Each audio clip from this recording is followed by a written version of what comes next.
What we're going to spend some time looking at is the situation in Ukraine, a bit of background about why Ukraine is so important to Russia.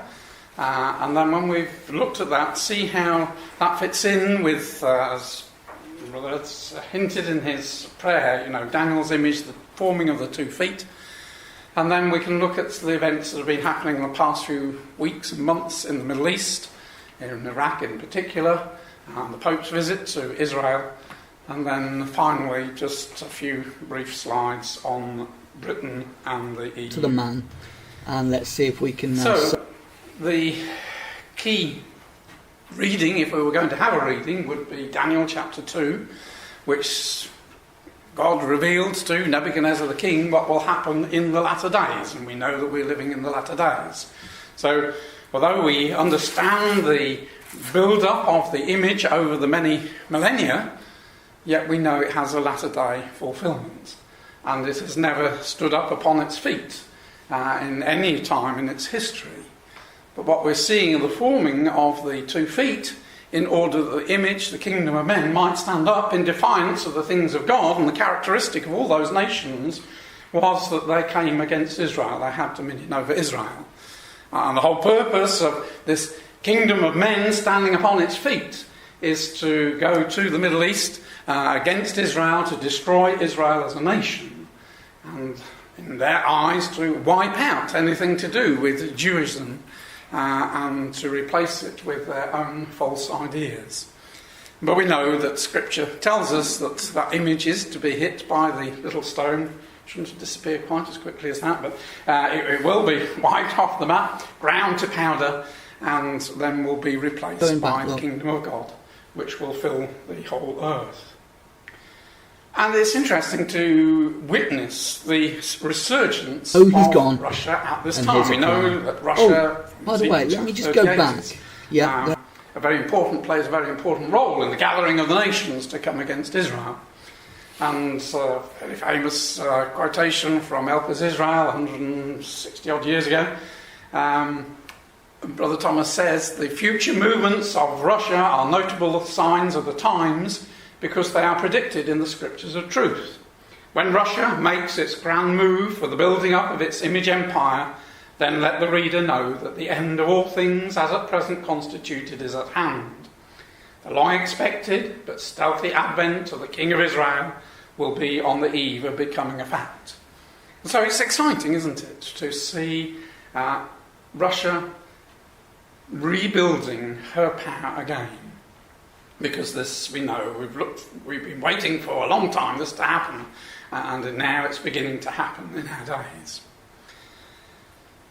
Now, the Ukraine forms a very important role in the history of Russia.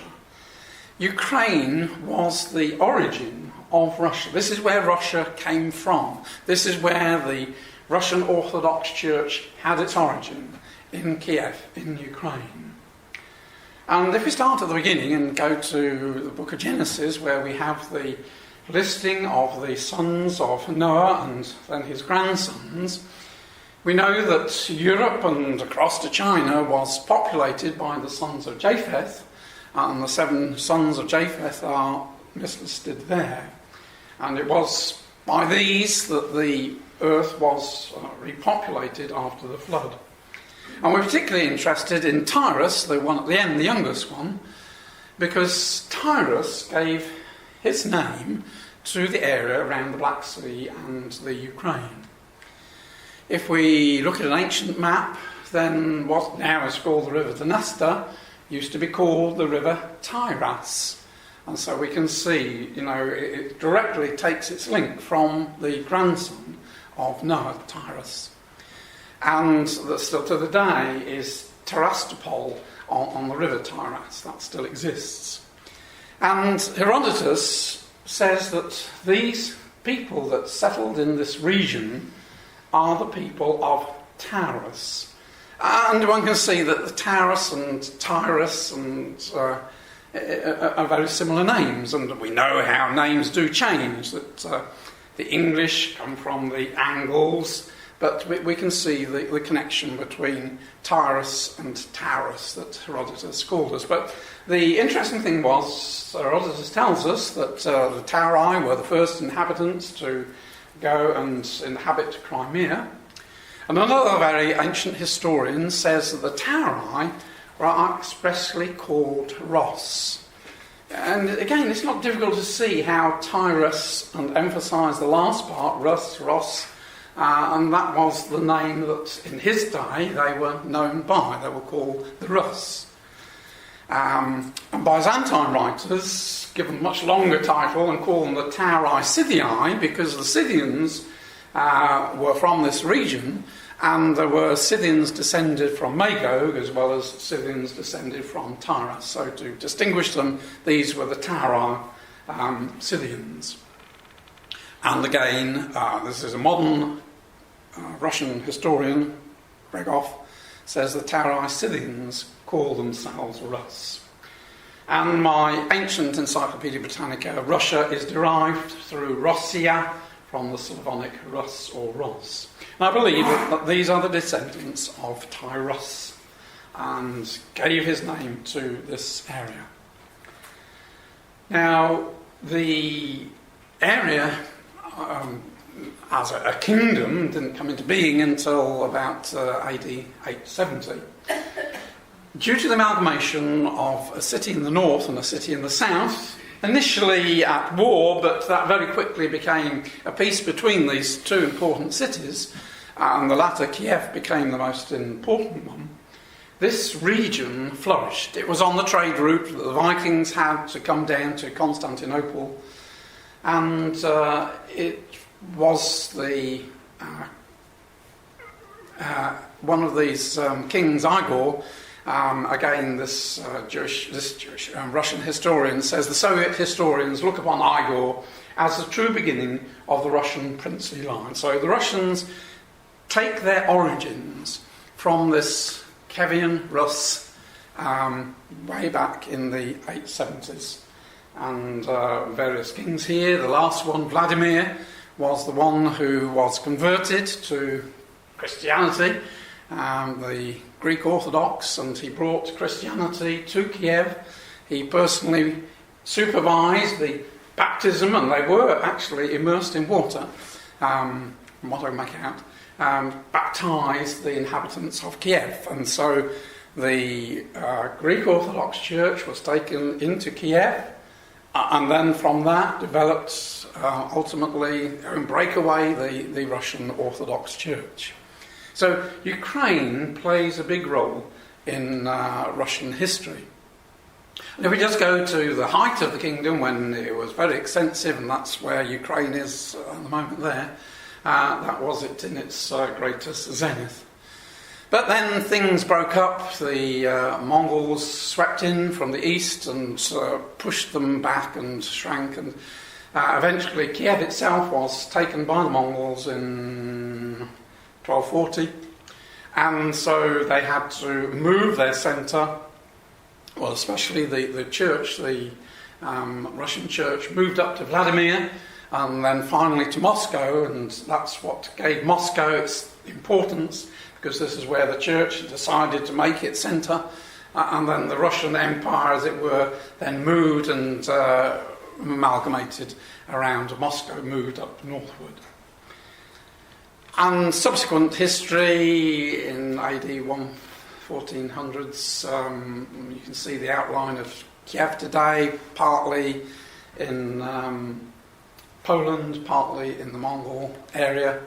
Go on another 200 years, again mainly Poland, but in the south it was the Ottoman Empire. Go on to the 1800s, it's now in Russian hands. And then at the beginning of the 1900s, again in Russian hands. And then in 1917, with the Russian Revolution, Ukraine declared independence, but soon after it was conquered by the Soviets in 1919 and became the Ukrainian Soviet Socialist Republic. In World War II, Ukraine came under Nazi control, but by the end of the war, the Russians had regained it. There was a lot of bloodshed, very bitter times in Ukraine during that war. So in 1991, when the Soviet Empire fell, Ukraine once more became independent. But we'll just look at Crimea, because Crimea has obviously been in the news a lot. Crimea had a different fate. Crimea was under the Russian-Soviet control. It wasn't under Ukrainian control until 1954.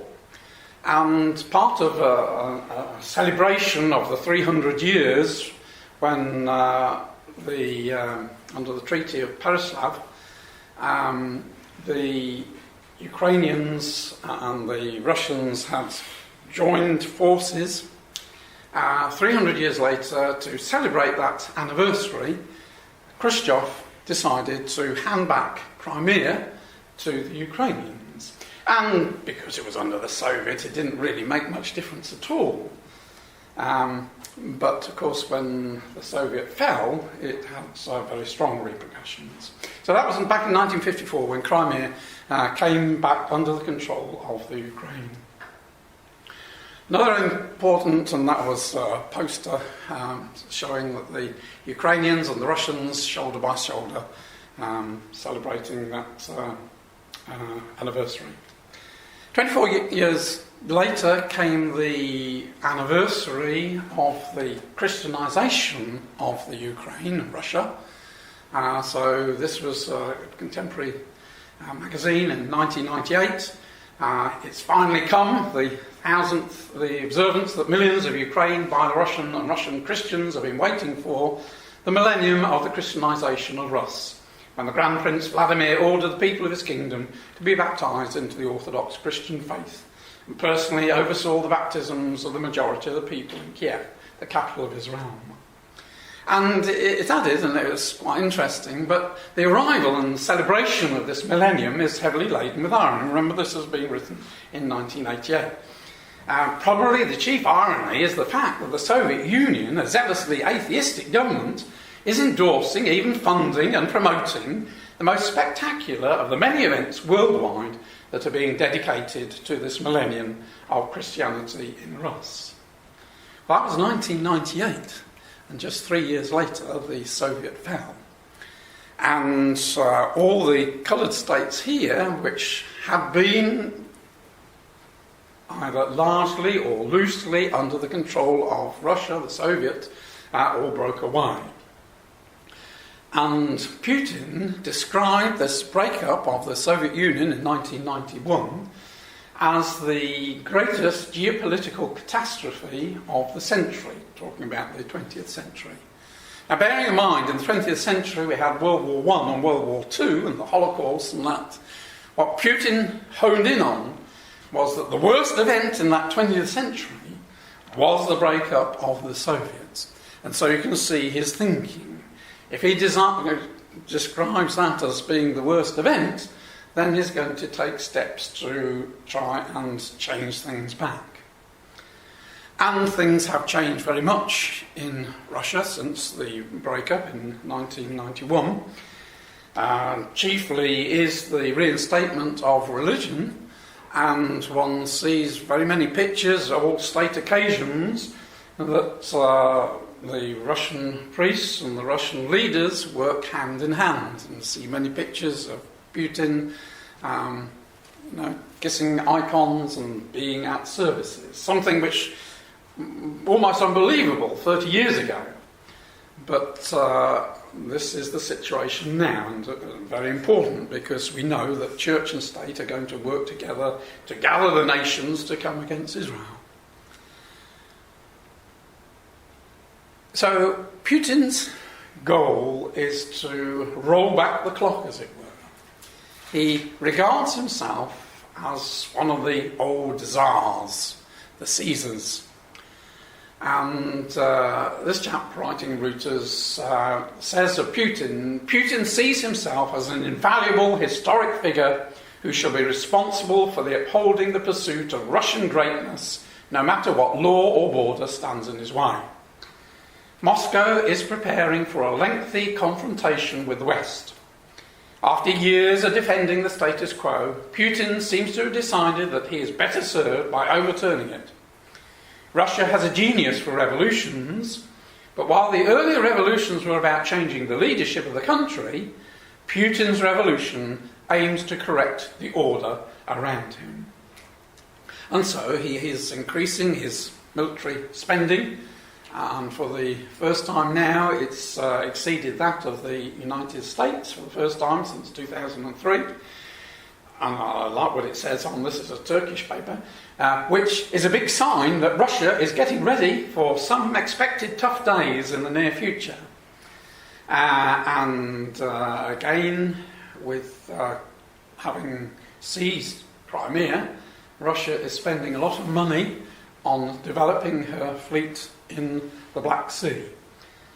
We know that she is to come forth with many ships, and so this is part of that process of Russia building up her military again.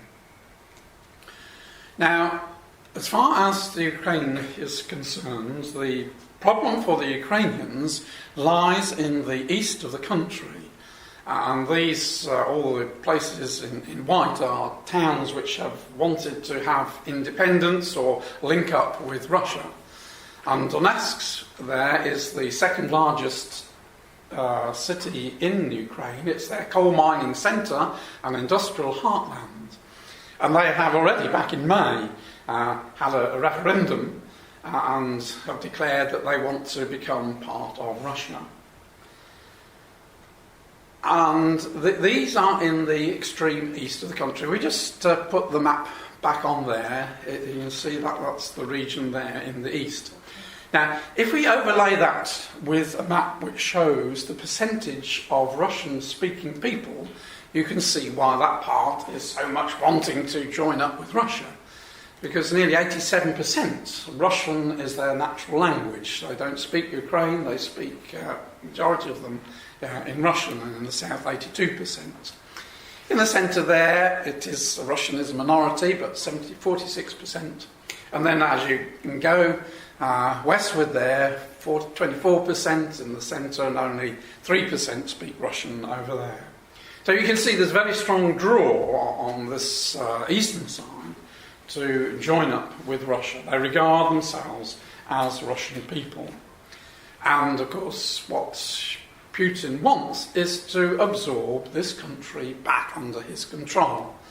Now, he probably would be quite happy not to bother with the West there, but he would very much like to have all that back under his control. And as we know, Crimea down in the south has already fallen into Russian hands. Very crafty steps that he took to get control of the region. And they are in talks with the Chinese to build a bridge. There's quite a narrow little gap there, and they want the Chinese to build a bridge so that Crimea can be attached to Russia, because at the moment, and because of the problems with the Ukrainians, they have to come by ship and boat everything in. But if they could just build across there, then that would anchor, as it were, Crimea into Russian territory.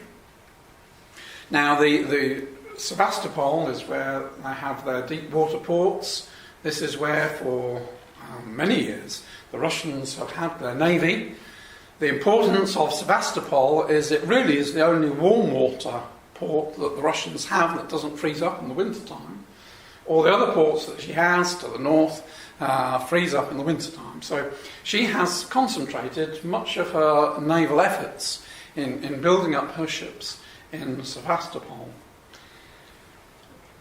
The other big prize as far as Russia is concerned is that all around this maritime region there is vast amounts of energy. It's been likened to the equivalent of the North Sea reserves. And if you just put this map on, before April of this year, there's Crimea, part of Ukraine, and the Ukrainians said, well, all this is our territory, and Russia, and that was her maritime region. But as I say, this is a very rich region. And now she has seized, then, she has taken really the whole region there. And as a spin-off to that, not only has she now access to that wealth, she's wanting to promote the building of the South Stream pipeline, which originally had to skirt around because that was Ukrainian and she couldn't cross Ukrainian territory. She had to come down and planned it to come into Turkish territory and across there. Now, of course, she can just build a much shorter pipeline and cut out a fair section there. So it's important to Russia. And as I say, because Ukraine is the birthplace of Russia, Russia feels she has a very strong claim to that area. Now we know that they've just had elections in the Ukraine, and the Petro Poroshenko is nicknamed the Chocolate King because, as well as being a politician, he is a billionaire businessman, and chocolates and sweets and that kind of thing is what he's made his money on. Now, he is quite interested in building bridges back to Russia, but he is also determined that Ukraine should be linked to the EU. And of course, that is why Russia continues to undermine him. He has tried to bring the East under control, but there's been quite a lot of bloodshed there. And back a week ago, we saw these pictures of these Russian tanks crossing from Russia into Ukraine to support the eastern Ukrainians in their rebellion against the government in Kiev. And then 2 days later they shot down that transport plane which was carrying Ukrainian troops. All 49 died, and that was really shocked the whole country. But Putin has been keeping up the pressure, not only supplying what these rebels need, and it was a Russian anti-aircraft missile that brought the plane down, but he's also using oil and gas as his weapon, which he's used many times before. And this is a cartoon which was on Milestones about 8 years ago, I think, but still applies. Gas prices, back in 2010, the Ukrainians negotiated a special discount with Russia to bring the price down to $234 for 1,000 cubic metres of gas.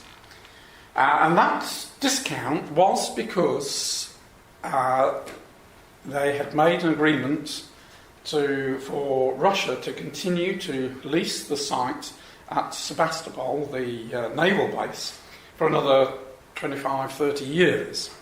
And because they had agreed to that, then Putin gave them a discount on their gas. So they were paying $234.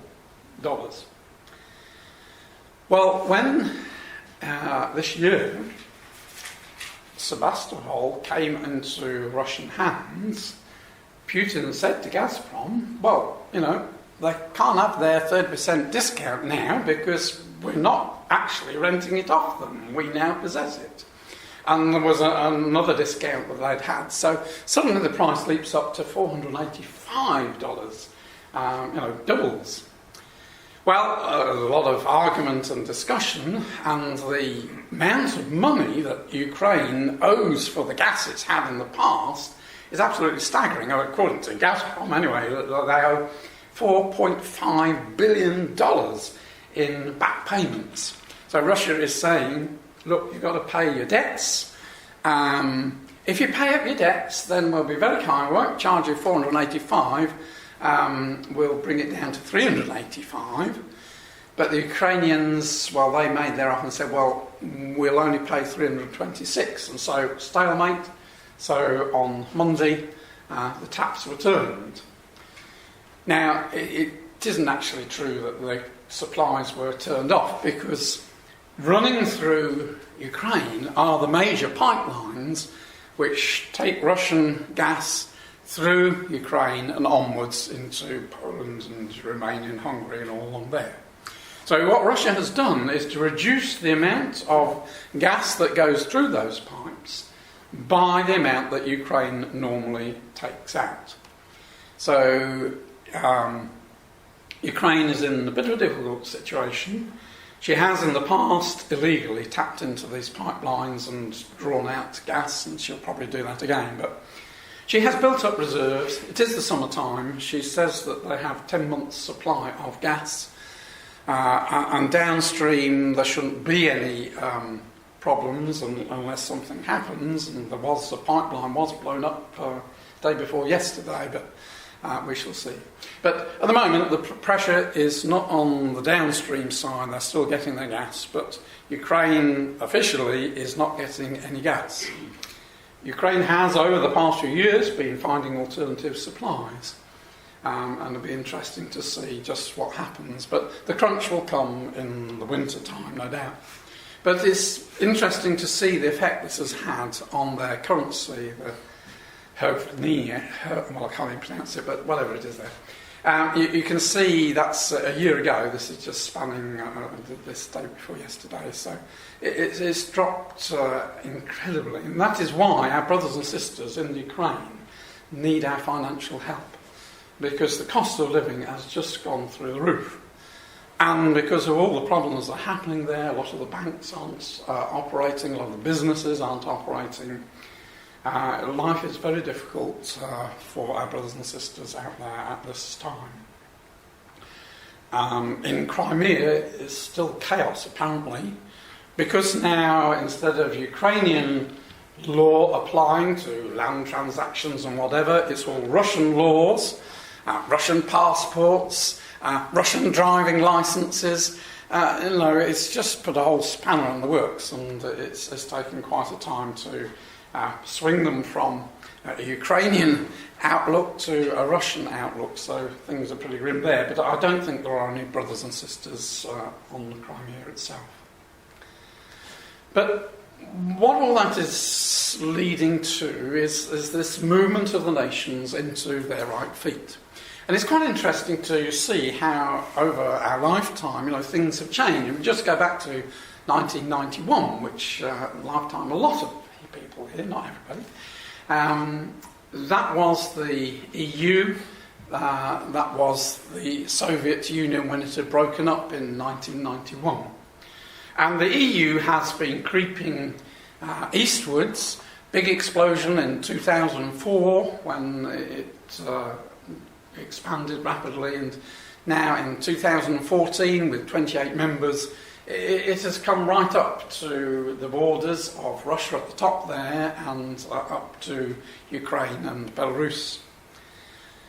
Now Russia hasn't stood idly by, and what Russia is planning is their equivalent of the EU is developing a customs union, and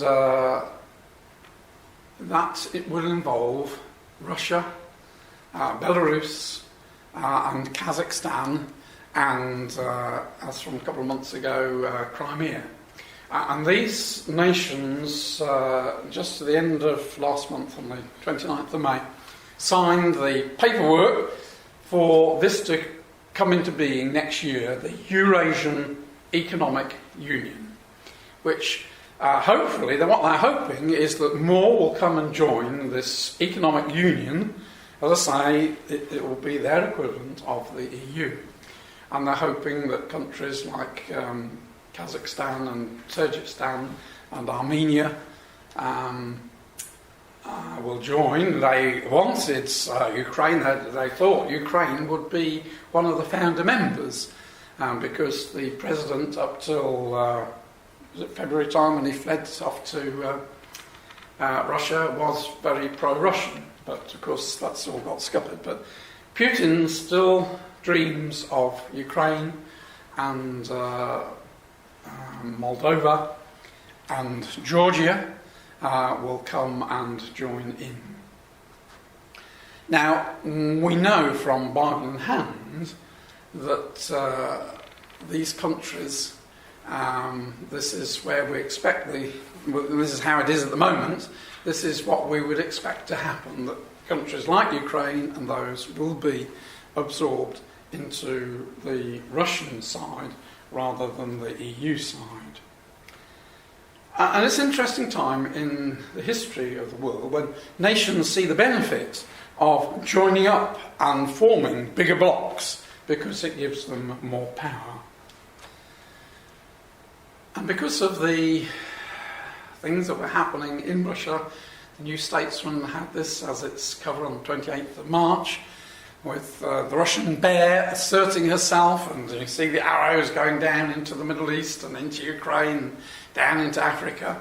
And if you've got good eyesight, there's Cameron and Obama and Merkel standing there wondering just how to answer this aggressiveness now on the part of Putin. Is it time to rearm? And I think, yes, we will see a period when the nations will rearm to face this threat that they perceive of Russia. Well, we know in the scheme of things we are in this iron and clay feet being prepared for this image, and there has to be an eastern foot and there has to be a western foot.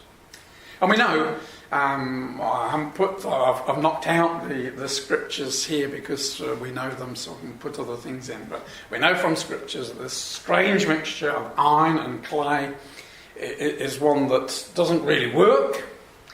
Iron we associate with Rome, Rome military and Rome ecclesiastical. And clay we associate with men. Adam was formed from clay, humanism.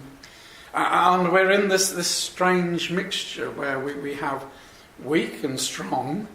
We have the authoritarianism and humanism standing side by side. We see the authority of Rome in the churches. Very much in the East, in Russia, the church plays a very big role in everyday life in Russia and has brought the Russians together in a way which the communists never succeeded in doing. And we know that that's the Pope's dream, that he can mirror that kind of thing in Europe. And we know that he will succeed. We've gone through a period of humanism, leaving religion out of everyday life, but I think we're going to find a reaction against that, and people are going to come back to having a church power there. And Iron 2 speaks of military might, and we see the Russians are rebuilding their army, and I think that we shall also see on the other side the EU. She's been trying to come together with a unified army and not succeeded because Britain really isn't very interested in it. And Britain taken out of the way, then we shall see a regrowth of that. But in the spirit of Joel, the weak nations are saying, let's be strong. We're going to have a period of warfare, and so we're going to beat pruning hooks into spears. And this is the time period that we are at. And so what we've seen before our eyes is the shaking of the nations into their appropriate feet. So what is interesting is, where is the dividing line going to be between the eastern foot and the western foot? Where are the boundaries going to run? Well, we can only be guided by history. Back in the original division of the feet, the two legs, then it ran up through the Balkan region there, and the area to the north was lay outside the Roman Empire, mainly a barbarian country, and so we don't have a definitive dividing line, but it makes sense that it will run up there, in which case that's Ukraine there, Romania and Bulgaria, which at the present are in the EU, I believe have got to come out, as to Greece. Greece is attached to the wrong leg, as is Cyprus, and eventually Turkey, of course, has got to be brought in. When Gog comes down, she will take Constantinople as part of her movement southwards. And so I believe that we shall see a division there, and so I expect the map to end up something like this, with Britain by that time out of it, and Greece and Cyprus and Turkey and that being in this camp here. But at the same time as we see the shaping of the 2 feet, that those feet aren't just detached from the rest of the image. There are going to be 2 legs, 2 thighs, a body and a head of gold. And what is so fascinating is to see at this time what we see now with the shaping of the 2 feet, we're also seeing the shaping of the 2 thighs. Now go back in history, the Greek Empire, remember how the Greek Empire was divided into a king of the north and a king of the south in relation to the nation of Israel. And again, we're seeing exactly the same kind of shaping up in the Middle East of Iran to the north and the Saudis to the south there, forming a north-south thighs, as well as we've got the east-west feet. So if we just now jump to what is happening in the Middle East, that's a map that tells us of the Shia and the Sunni split, because this is the whole basis of what is happening, has been happening for the past few years. Iran is very heavily, where's around there, 90% Shia. Iraq is predominantly Shia, but to a lesser extent, 63%. And apart from Yemen and Lebanon there, the rest are predominantly Sunni Muslims. And tremendous differences, it's a Protestant Roman Catholic kind of division between the two. And the Arab Spring has been very much influenced by the Shia-Sunni split. Now, what we've been seeing in the past few weeks and few days is the quite phenomenal expansion of this situation, the ISIS in Iraq.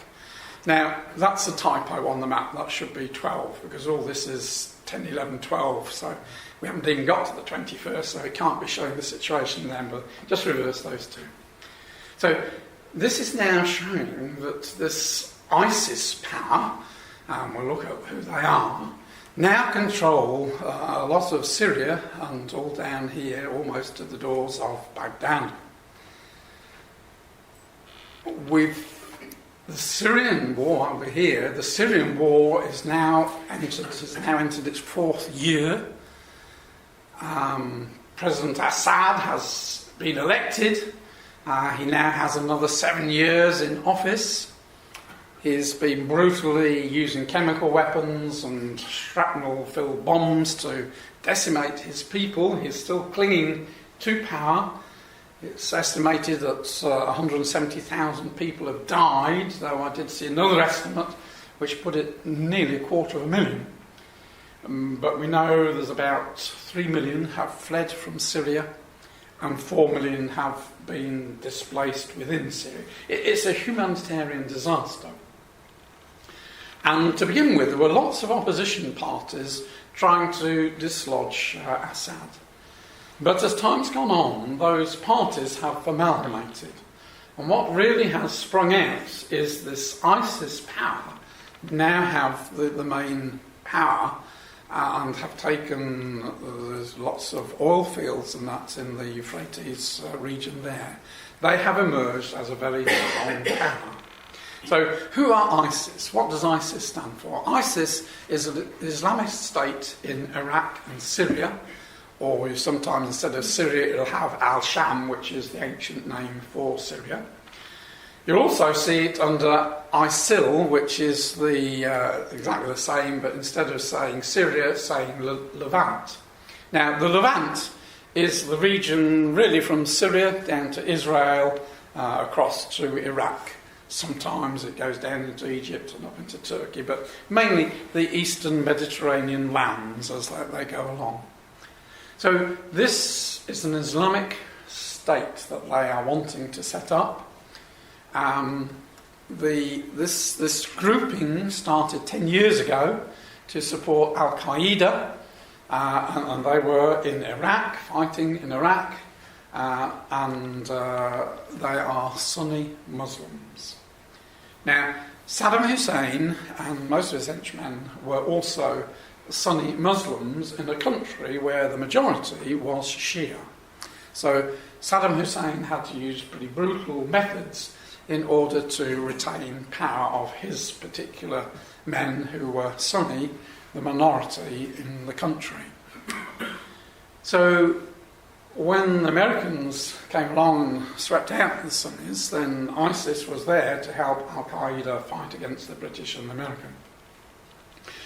But just last year, 2013, there was a falling out between Al-Qaeda, the present Al-Qaeda leader, and the ISIS leaders, and Al-Qaeda tried to outlaw them. But they have gone from strength to strength. And there was an interesting article in the Guardian paper. Come on. It soon became clear, it says, that in less than 3 years, ISIS has grown from a ragtag band of extremists to perhaps the most cash-rich and capable terror group in the world. A bit frightening. They took Mosul, the second biggest city in Iraq, last week. They plundered the banks, and it's estimated that gave them £1.5 billion just from the money in the banks. They have been looting archaeological sites, and just from one site in Syria, it's been estimated they made $36 million, and they've been looting lots of different sites. So they've been funding their activities by obtaining that. And they've also had countless billions of pounds from the Syrian oil fields, which they now control. So they've got a vast amount of money, and are very strict in their wanting to apply Shia law. They use chopping off hands and beheadings and hangings and crucifixions to bring terror to the people that they are wanting to control. So when they came to Mosul on June the 12th, which was mainly Shia people there, the soldiers just shed their uniforms and fled in terror because they knew what would happen to them. And we know, we've seen pictures in the papers how 1,700 of them didn't get out in time, and in scenes which are very reminiscent of what the Nazis did to the Jews. They had to dig shallow trenches, lie down, and then were just butchered in cold blood. It's estimated that 500,000 people fled from Mosul and have gone into makeshift terror camps. So ahead of these people, it takes us back to the times of the trumpet, the fifth trumpet. People absolutely terrified at the rapid advance of these people. Now, how long they're going to last as a power, we don't know. Whether it's just a 5-day wonder. Remember, just over a year ago, we would have said Muslim Brotherhood were on the rise in charge of Egypt. Turkey was relying on them, Hamas was relying on them. And then suddenly, that all burst and went. Now, that might happen here because, of course, Iran is Shia. These people are Sunni, therefore Iran is very keen to get rid of them. Interestingly, the Kurds have taken the opportunity to do what they've wanted to do for a long time, set up their independent Kurdistan there, and want to join up with the Kurds in Turkey. And you see, back at the end of World War I, when Britain and France carved up this area, they just drew lines in the sands, didn't take much heed of tribal allegiances and that. And the maps are being redrawn by the events that are happening. And it could well be that the central area remains under this ISIS power. The Shia government would retain, I think, Baghdad and all the rest of Iraq, and probably Assad will retain the region there. So it looks as if it could well be carved up in different groupings there. Now, where these people, the ISIS people, make their headquarters, we don't know.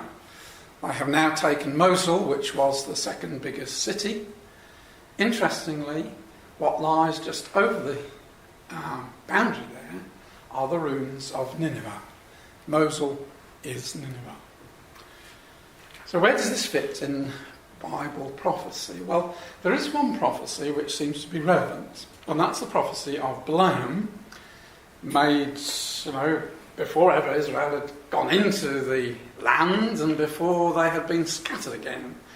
Balaam made these prophecies, and we know that the last prophecies that he made would very definitely take us to the kingdom age, and the ending was he looks on Amalek, takes up his parable. Amalek was the first of the nations, but his latter end shall be he shall perish forever. And we know that earlier he had called him Agag, Amalekite Agag, and the Septuagint says Gog, so a linkage with Gog, the latter day Amalekite. But it is just the closing that ships shall come from the coast of Kittim, shall afflict Asher, and shall afflict Eber, and he, Amalek, shall perish forever. Now we believe that when Russia does bring her ships down from the Black Sea through the taking Turkey so that she can bring all her ships down into here, taking Crete and eventually coming on to Cyprus and taking Cyprus, we believe that this probably could be the time when these words are fulfilled. And she goes by land and through Turkey to Asher, Syria, to take control of Assyria. And at the same time coming down into Egypt by ships and by land before coming back to Eber. Asher is Assyria, with the headquarters at Nineveh, and Eber, that's where we get Hebrew. Hebrew is a descendant of Eber. Eber means a crosser over, or the land on the other side of the river, and that's why Abraham was the Hebrew, because he went over the river Euphrates to this new land on the other side of the river. So it would appear that there is a need for Gog and his assembled forces to take control of Asher. In other words, it would, I'm no stronger than this, it would appear that that is a region that needs to be taken. We know at that time Iran is working with them, but he needs to send his troops to Asher, which would indicate that perhaps this ISIS power remains there, and it is its own little state in the middle there, and needs to be taken because it is hostile to Iran and it will be hostile to Russia, because being Sunni, it's allied with Saudi Arabia and these other nations, Arab nations to the south, who are part of the King of the South grouping. So it's interesting, as I say, I don't know whether they're going to pick Mosul as their centre, but it's interesting that if they did, that is Nineveh. That's just across the river there is the ruins of Nineveh. So, just looking at the situation at the moment, the predominant power, the major power in the region is Iran. Iran is very aggressive now that Britain and America are pulling out of Afghanistan. We know that they've got their troops and equipment already to go in and to take control of Afghanistan. They also want to take control of Pakistan. Now, in the past, they have been very strong across into Iraq and into Syria, and just in the past few months have rebuilt bridges with Turkey. Turkey, up to recently, thought that with Muslim Brotherhood in Egypt and in Hamas in Gaza, that she could build bridges down here with the Muslim Brotherhood. But now they have been, as it were, wiped out and disappeared. She now sees the wisdom of working with Iran. So it may well be that Iran has that, but with a chunk out, which represents the ISIS in the middle of her. Now, to the south, we see the Gulf states, the 6 Gulf states. They're wanting to link themselves ever closer. They're planning next year to have a joint army of 100,000. And what Saudi Arabia wants to do is, again, the equivalent of what Russia is doing there, what the EU has been doing for a long time, amalgamating states, using their powers, combined together to form a bigger power, a trading zone, as well as a military zone. So the Saudis in the south are doing exactly what Iran is trying to do in the north and what Russia is trying to do up in the north, to build an amalgamation of those states. And it's in talks with Jordan. It wants to take in Jordan. It has been helping Egypt very much, with America, under Obama, not very interested in helping in the region and seeming to want to concentrate further over against China. Then the Saudis have come to the fore and have been pouring money into Egypt. And they would like to see an amalgamation of these nations. Now, the problem at the moment is Yemen. Yemen is a Shia as opposed to Sunni country. A lot of Al-Qaeda terrorism here. And again, with American help, the Saudis are determined to clear them out of Yemen. And Yemen is due in, it's next year now, 2015, to become a member of the Gulf Council. We shall see. But we know this, of course, is Sheba, so she does have to change alliances and come under the control of this grouping here. So we see this fascinating bringing together of the power to the north and the power to the south, as it was in olden times. And Iran, the main power there, and Saudi Arabia to the main power at the south. We know that Russia and Europe combined will work with Iran to come and lop Egypt off and to take Israel. That's Ezekiel and Daniel tells us that. Now, just very briefly on Israel. Israel's great problem at the moment. I don't believe it. Goodness. This is interesting. This is the cover of the Time, 2002. Is anti-Semitism on the march again? And in the 12 years since then, we can say with a very strong yes that anti-Semitism is on the march again. Europe, Russia, Middle East, around the world, anti-Semitism is growing and growing.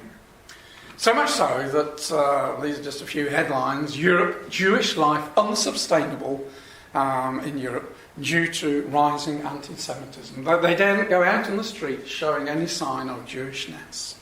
We know just recently there were 3 murdered, weren't they, in that Jewish museum. More than a quarter of the world is anti-Semitic. That's the Anti-Defamation League, ADL.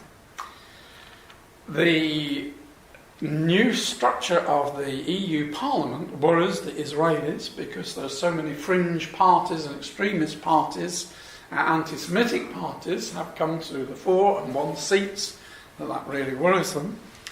And of course, with Hamas and Fatah joining together, that is a very serious problem for Israel, because Hamas is dedicated to the elimination of Israel. And despite all the fair words, that is the situation. And little children taught, hate the Jews. They shouldn't be here. And so as far as Israel is concerned, it is a very worrying situation. And then here comes the Pope, and in front of which there's the Pope giving his lecture there. Now, of course, these have been painted by the Palestinians, nothing to do with the Pope, but no word of condemnation at all. And just see how they have taken the birth of Jesus, this is what it's supposed to represent. No context with the Jews at all. Jesus was a Palestinian, he wasn't a Jew. She's wearing a cross, and just enlarge it up. Then the baby is dressed, and Joseph is dressed in the keffiyeh that is so characteristic. Arafat used to wear that. This is Jewish. It's not a Jewish headdress. That's a Palestinian headdress. But not a murmur from the Pope that the Christians, the Jewish side of the Christian story, has been taken over by the Palestinians. And at Christmas time, they speak quite openly that Jesus was a Palestinian, Mary was a Palestinian. If you take it to its logical conclusion, then it was the Palestinians that put Jesus to death, but they don't think logically. And then the visit to the wall. We know that only a very small section of the security fence is a wall. It's only a wall where they have had problems with the Palestinians firing at the Jews on the other side, so they had to build big walls.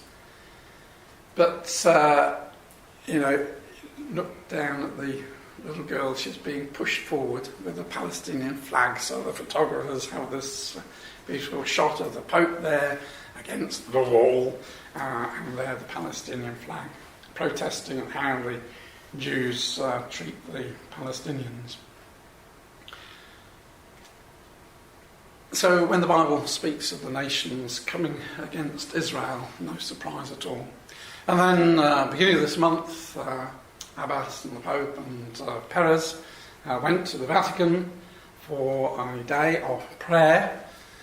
The situation hasn't changed since that day of prayer. But what is interesting, I was interested to learn, that Perez, when he was brought up in the 20s in Poland, for the first 9 years, went to a Jesuit school. And that accounts for an awful lot, because he has been very favourable to Israel. He has been one of the foremost in pressing Israel to hand over parts of Jerusalem to the Roman Catholic Church. And now, I can understand why. There is this friendship that he has with them. Now, this is, I'm sorry, this is the only scripture I've got up, but this is exactly the situation that God warns us, or warns Israel, that what they're going to do is to make friendships with people that will not benefit them. And it is clearly talking of the kingdom age, because it's saying, in that day the remnant of Israel shall no more again stay upon him that smote them, but shall stay upon Yahweh, the Holy One of Israel, in truth. So this is clearly the kingdom, and that word stay is to support, to lean upon. So we know who are the nations that are going to smite Israel, and they're going to be Europe, Catholic Europe, and Greek Orthodox and Russian Orthodox, and Russia itself are going to come. They're going to be treacherous friends. And we can see Israel making friendships with the Russia and the Vatican. And if they read their scriptures, they would realise this is folly. But, scriptures have spoken, this is what they're doing, and so it will all come to grief. Well, I've just got 2 more, and then that's it. I'll shut up. Interesting headline. Scotsit could lead to Brexit. In other words, Scotsit is Scotland breaking away. Brexit is Britain exiting the EU. What it said, if the Scots vote to leave the UK, in September, that could trigger a chain reaction which leads to the rest of the UK quitting the European Union. This is a threat British pro-Europeans need to take seriously, given that a Scottish independence vote is quite possible, though a yes still has less than a 50% chance. What I'm saying is that should Scotland exit Britain, obviously she would have to apply to the EU, she would have to adopt the euro, have to be a different currency between Britain and Scotland. But Scotland sends 41 Labour ministers to the British Parliament. The Conservative have only one Scottish MP. So if Scotland disappears, then the Labour Party would be greatly diminished in power because they would have 41 less members. And that would alter the whole balance, give the Conservatives more influence. And the Scots are more pro-EU than the English are. So it was just an interesting indication. We don't know what it is that causes Britain to come out, but if, we don't know whether they will, decide to break away, that could precipitate the Britain leaving. And of course, just at this very moment, there is the great question about who's going to become the president of the European Commission. Jean-Claude Juncker, like most of the leaders, a very prominent Roman Catholic, he wants ever closer union, which of course Cameron doesn't want. And there's a great debate as to whether, because of a little obscure clause in the Lisbon Treaty, whether he should get the job or not. And again, I thought it was interesting that he did in 2006, he had the Charlemagne Prize for his contributions to the building up of Europe, according to the dream of the original founding fathers. So it looks as if he is going to be appointed. Cameron is going to be isolated, and no doubt this will help to make that break when Britain has another role to play. God has a more wonderful role for Britain to play, working with Israel, and how fascinating that Britain is trying to build as much trade with Israel as she can at the moment, so that's wonderful to see. But what we've got to bear in mind is that from the coming of the Lord Jesus to the events of Russia coming down and the Battle of Armageddon could be a period of up to 10 years, I believe. And so the nearness of the Lord's coming is so very close. And we can see there's still lots of loose ends to be tied up, but that can all take place when Christ is back with the household and the things carry on in the world and building up so that these nations come against Israel. So the wonderful thing is, brothers and sisters, that God has a plan and purpose, and the Lord Jesus is carrying on the work of his Father, has had from the beginning, calling men and women to put their faith and trust in him. And he will bring them to this wonderful kingdom, when eventually Israel will dwell at peace and be the major nation and the temple there. And from there, God's laws will go to the ends of the earth. And a wonderful work awaits brothers and sisters in the kingdom age to guide and feed the nations with the right ways of God. So I'm just going to leave you, or just click on it, so in some of the cartoons which were quite interesting in the past few months. Thank you very much.